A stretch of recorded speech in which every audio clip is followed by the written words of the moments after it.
for 130.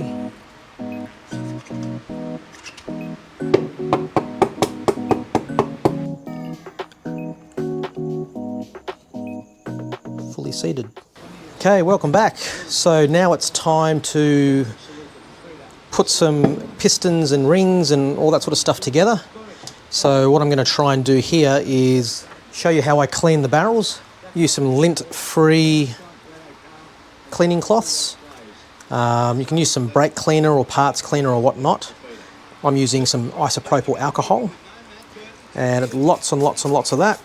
Now this one's already had a bit of a clean because I was doing some fitments and whatnot yesterday, so I expect the towel to come out fairly clean.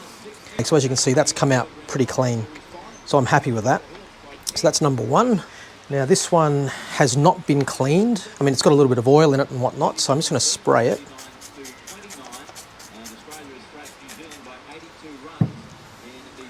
And you'll see just how much comes out. Look at that. But yeah, so we'll go through and do this a couple of times on each cylinder. You can use the cleaner part of the cloth. Look at that, just like that. So we're going to do this. Each cylinder is going to get 3 or 4. Oh, look at that. So as you can see, they might not look very dirty, but trust me, they are. So anyway, I'm just going to turn the camera off while I do the rest of these, and then I'll come back for the second and third pass. So my rings have been gapped and deburred, but just to give you an idea why you need to clean these. I mean, I've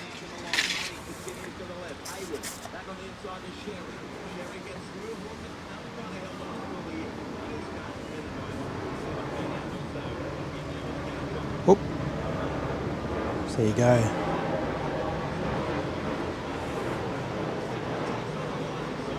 So you do need to go through and clean these very, very thoroughly.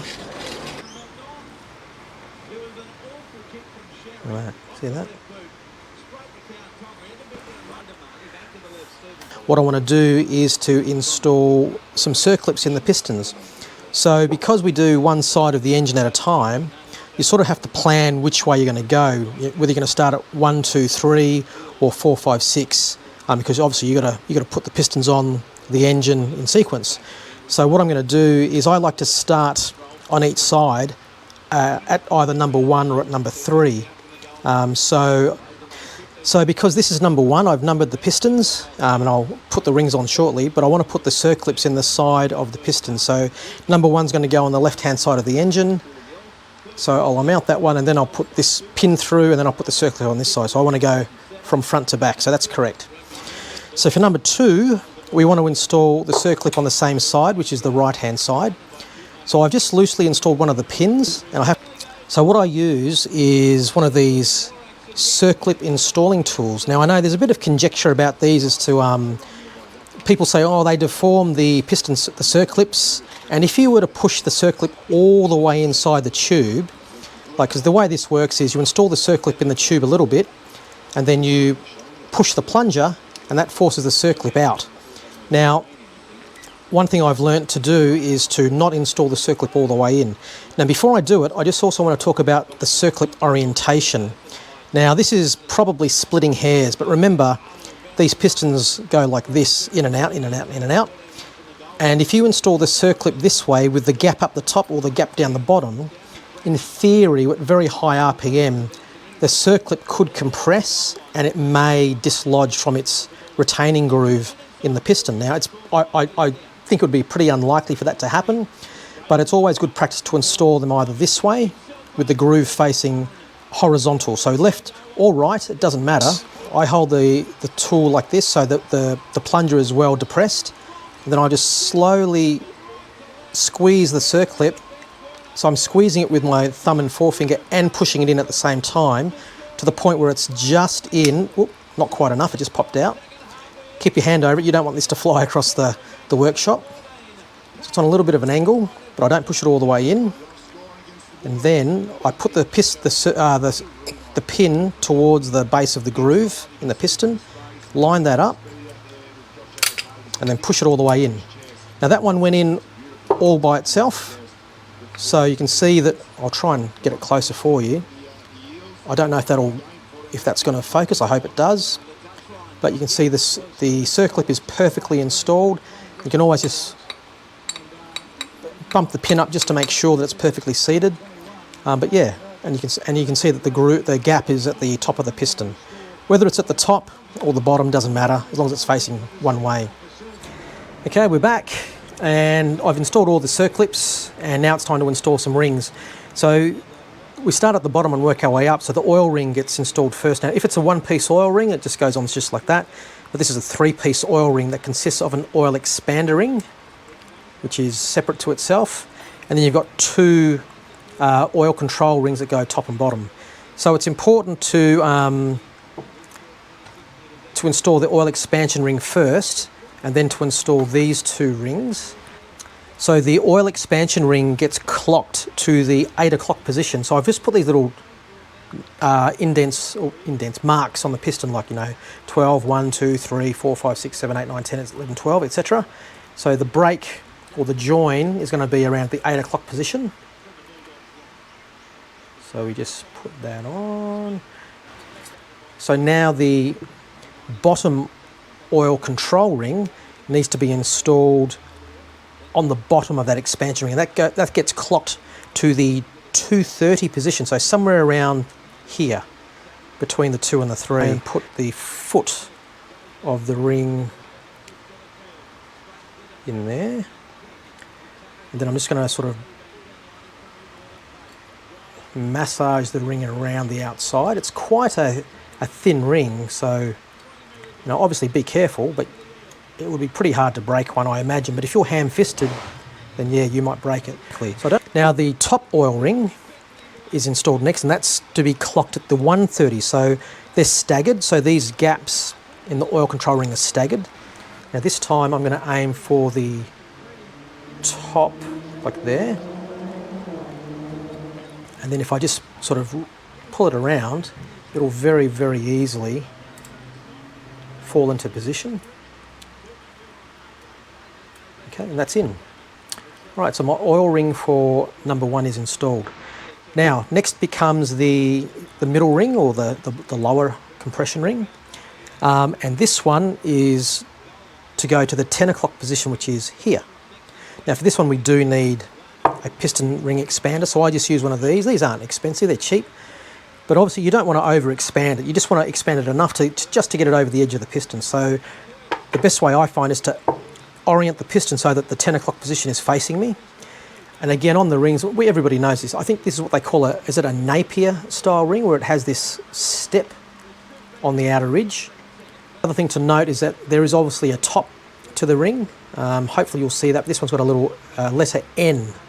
But again, with this ring, the step goes on the bottom. So 10 o'clock is positioned towards me. I'm just going to locate the ring in the ends of the ring expander. I'm just gently expanding it so I can just get the backs over it. Now I'm just going to aim to get the open ends just over the piston.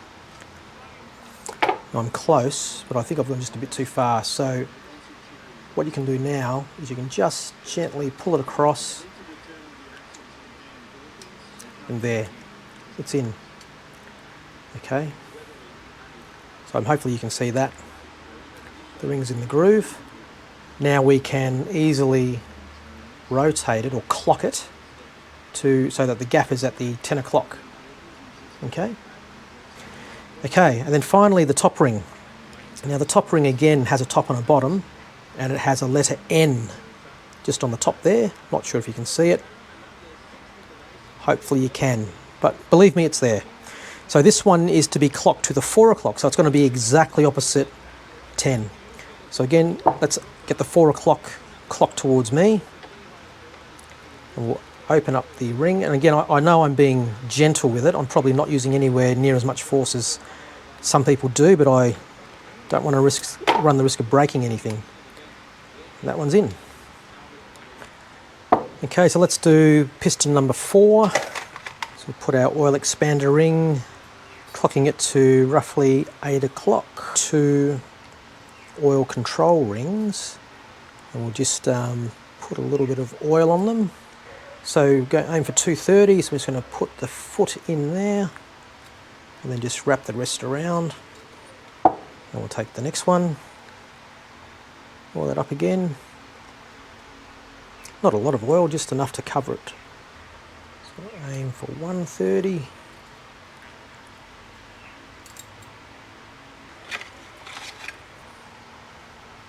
Oil up the Napier ring, or the second ring.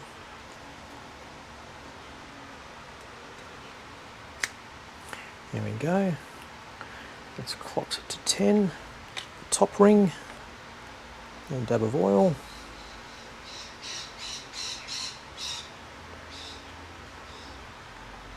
Oops.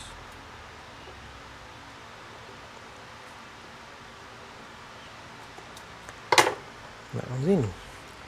That's 4. 2 more to go. So all my pistons are looking good. So now is the fun time to install the pistons in the cylinders. So to do that, I'm going to use one of these piston installation tools. So this is by Wiseco. It's a 98mm one. And it's thinner at this side and thicker at this side. So the idea is that you push the piston in on this side here, and as you push it down, it compresses the rings, and then you can just push it into the base of the cylinder. Good amount of oil. Just use my finger. Looks like honey. I kind of want to taste it, but I'm not going to. Okay, so the barrel's completely coated on the inside. We also need to oil the inside of the installation tool. Again,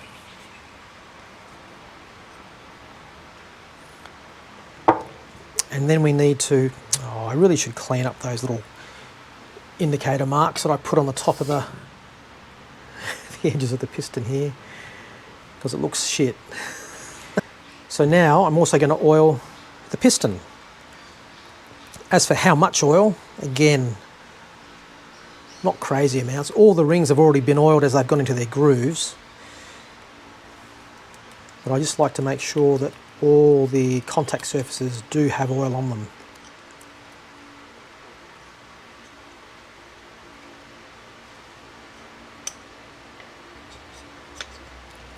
Well, that went in pretty nice.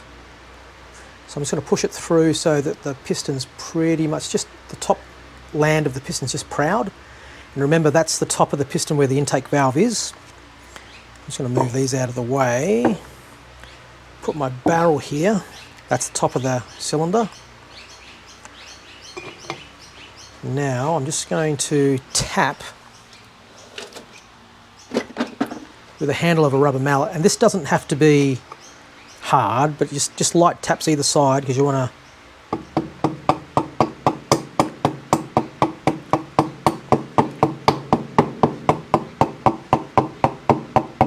Alright, that's in.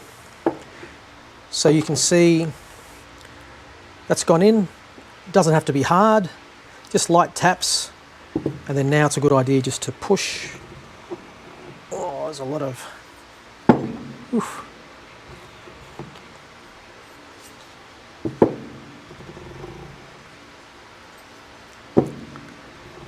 Lovely. Didn't get all that black pen off. But yeah, you can see how it's pushing all the oil. It's just scraping all the oil off. So I'm going to put this aside, and I'm just going to install all the pistons now. You can sit here and watch it if you want. I don't mind. Oil up the cylinder.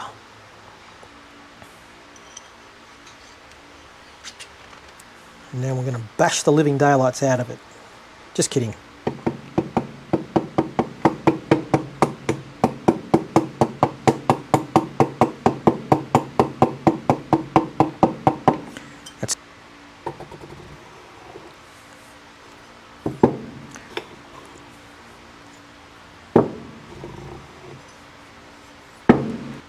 If I'm honest, I don't enjoy having my hands covered in oil. I'll tell you a secret, I even use a knife and fork when I'm eating pizza. Don't like touching food. There you go. Don't know what you're going to do with that information.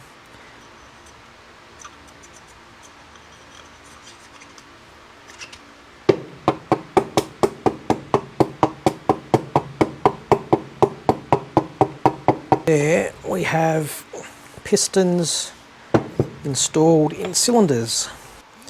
Okay, we're back, and it's now time to put some cylinder-based gaskets onto these cylinders. So here are my new cylinder-based gaskets. They've all been cleaned, and I'm actually going to use a little bit of Curel tea on these. I like it because it just gives me a little bit of peace of mind, and what I do is I apply a bit of Curel tea to the cylinders. Eventually. This is the actual Curel tea original, which is a bit thicker than Curel T2. The T2 is a much thinner, runnier kind of a substance, but I've still got some of the original Curel tea, so I'm going to use that. You don't need a lot, so what I do is I just apply it to the base of the cylinder. Some people will say you don't need it, and maybe you don't, but I've had good luck with it. Alright, so I've cleaned my fingers, and I'm just going to use that to smear that evenly into the entire surface. The beauty about Curel tea is it is a non-hardening sealant. Once the cylinders are torqued down, once the heads are torqued down, it will squeeze out, and then you can clean up. Install the gasket this way because that's the way it goes, and then I'll just push that down, but now I'll also put a very thin amount onto the top of the copper gasket. So I'm just putting some drops around it, so to speak, or dabs, and then I'll just smear it out with my finger tip, hopefully nice and reasonably evenly.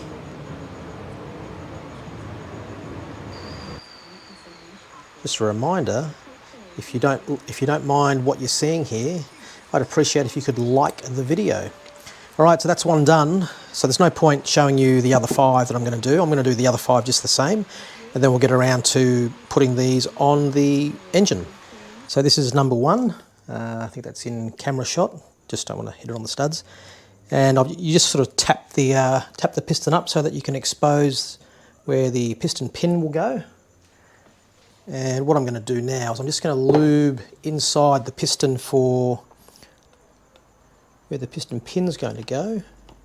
I'm also going to put a bit of oil inside the bronze bushing. Make sure we give that good coverage. We'll just install the pin in the piston on one side. Get that in there without mutilating the copper gaskets. Line it up with the rod.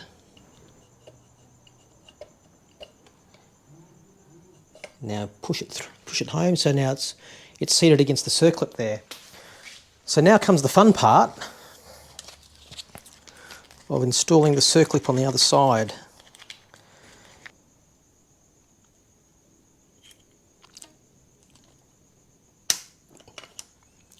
That's half gone in. I just need to get it all the way in now. I'll just on the edge that's poking out.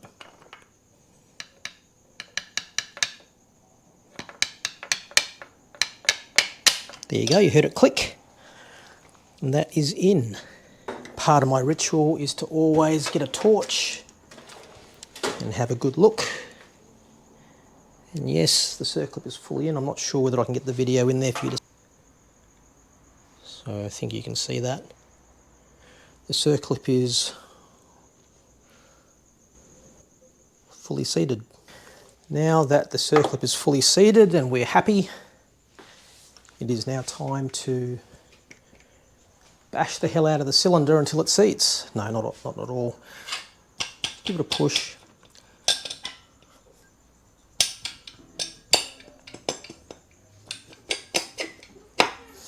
Right, and once that's on, Install a tool to hold the cylinder down so it doesn't come back out when we rotate the engine.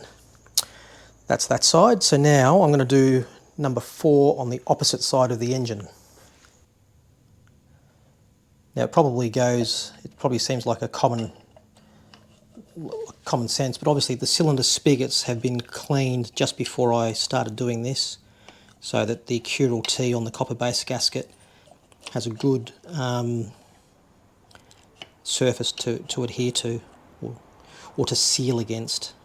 There we go. So that pin is in. Again, didn't quite get that one in. There you go. Heard it click in there. And I'll just check with a torch. Yep. Completely, perfectly seated. Success. Secure it.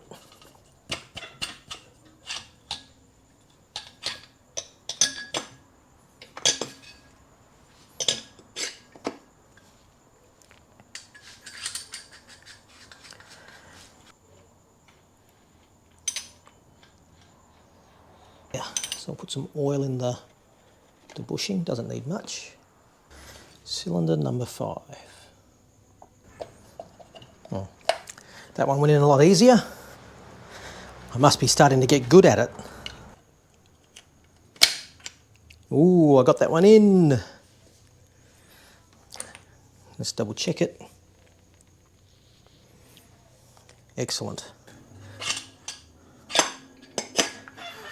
That one's in. Put on the tool. Oh no, there we go.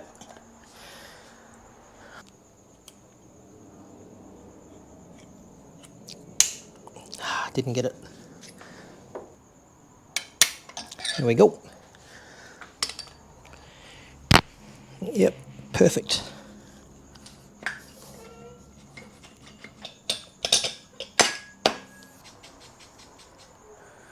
All right.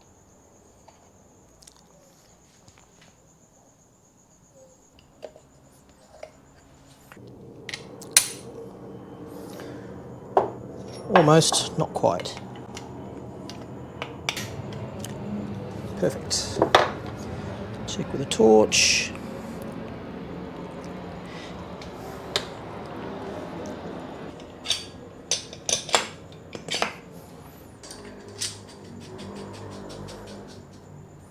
I've installed cylinder number 6. So as you can see, they're all installed, all locked down with a holding tool. And yeah, everything's hunky-dory. You can see that lovely cross-hatching in there, I hope. Yeah, I guess everybody wants to see things turning around, don't they? I don't really want to do this too much, but